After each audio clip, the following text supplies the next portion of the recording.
Bugatti revealed the ultimate roadster, the W16 Mistral. Ever since the Veyron was introduced in 2005, the W16 engine has been the beating heart of every Bugatti.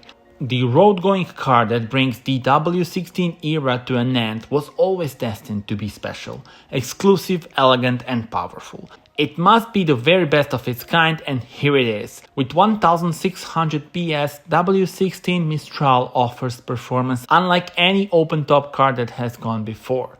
Only 99 examples will be built, priced at 5 million euros net, with deliveries due to begin in 2024.